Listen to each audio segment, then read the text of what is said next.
नमस्कार शेतकरी मित्रांनो, मी आहे हेराम आणि आज आपण आहोत आपल्या जवारीच्या प्लॉटमध्ये। हे सिंगल एकदलीय म्हणजे एकदलीय पीक आहे आणि हे मराठवाड्यामध्ये मुख्यतः घेतले जाते। हा पाहू शकता आपला अर्धा एकरचा प्लॉट आहे। यामध्ये आपण हे मोनोक्रॉपिंग आहे, हे फक्त जवारी आपण पेरली आहे आणि यामध्ये आपण ट्रॅक्टरवर पेरलेली आहे जवारी आणि याला आपण 2 पाणी दिलो आहोत। 2 पाण्यावर ही जवारी आता सध्या पोटऱ्यामध्ये आहे, तुम्ही हुरड्यामध्ये आहे पाहू शकता।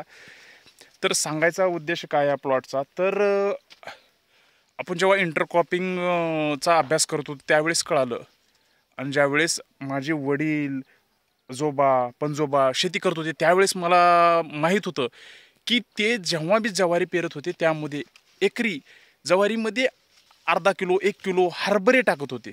हरभरा चना जे की द्विदलीय पीक आहेत, ते द्विदलीय पीक टाकत होते। मी त्यांना सतत विचारायचे 2-2 का टाकतात, ही काढायला किती अडचण आहे हरभरा, पण ते त्यांना माहीत नव्हतं। कारण असंच हळूहळू फक्त फॉलो करत गेले, त्याच्या मागला वैज्ञानिक दृष्टिकोन विसरत गेलेत लोक आणि यामुळेच आज शेतकऱ्याची ही हालत झाली आहे।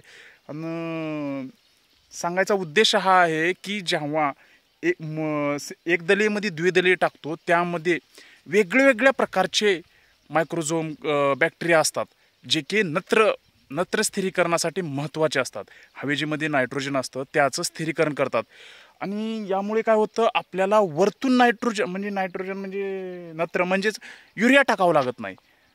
हे खूप महत्त्वाचं आहे।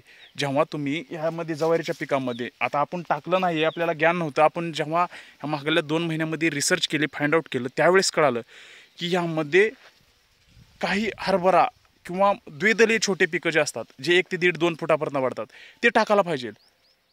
यामध्ये मल्टीलेयर टाईप होतं, हे वरल्या लेअरमध्ये जगतं, ते खालच्या लेअरमध्ये जगतं आणि आपल्या दोन्ही एकमेकाला पूरक असतं, एकमेकाला जमिनीला नत्र पुरवतं, नत्र स्थिरीकरण करतं।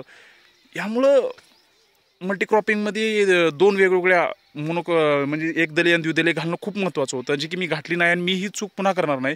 मी पुढच्या वर्षी यामध्ये मसूर घालू शकतो जे की द्विदलीय आहे, हरभरा घालू शकतो, आणखी अशाच प्रकारे द्विदलीय भरपूर काही पिकं आहेत जे 1.5-2 फुटापर्यंत येतात आणि ते आलं न आलं त्यानं काही फरक पडणार नाही। तुमचं मुख्य पीक हे आहे, तुमचं मुख्य पीक हे मोनोक्रॉपिंगमधलं सिंगल दलीय हे आहे आणि ते मिळालं तर ठीक आहे, बोनस आहे, आणि नाही मिळालं तरी तुमच्या जमिनीचा पोत सुधारत आहे, जमिनीची कार्बन सेंद्रिय लेवल सुधारत आहे। त्यामुळं तुम्ही लक्षात घ्या, मोनोक्रॉपिंग ही शेतकऱ्यासाठी अतिशय चुकीची आहे। ह्या मोनोक्रॉपिंगमुळे ह्याला बघा मी याला खत टाकणार होतो, पण मी म्हटलं की रासायनिक खताचा वापर करायला नको, शेतीची जमिनीची पोत खराब होते, त्यामुळे मी केला नाही, काहीच केलं नाही याला। ठीक आहे, मी पुढच्या वेळेस ह्याचं नत्राचं जी समाधान आहे ती मी मध्ये हरभरा टाकून द्विदलीय टाकून पुरवणार आहे। तर तुम्ही पण असंच ध्यानात ठेवा, पुढच्या पिढीला जे पण करतात त्याचं सायंटिफिक कारण पण सांगण्याचा प्रयत्न करा जावा, जेणेकरून ह्याचा 2-3 पिढ्यानंतर ही परंपरा संपणार नाही, नष्ट होणार नाही। तर ठीक आहे, भेटूयात आपल्या पुढच्या व्हिडिओमध्ये। धन्यवाद।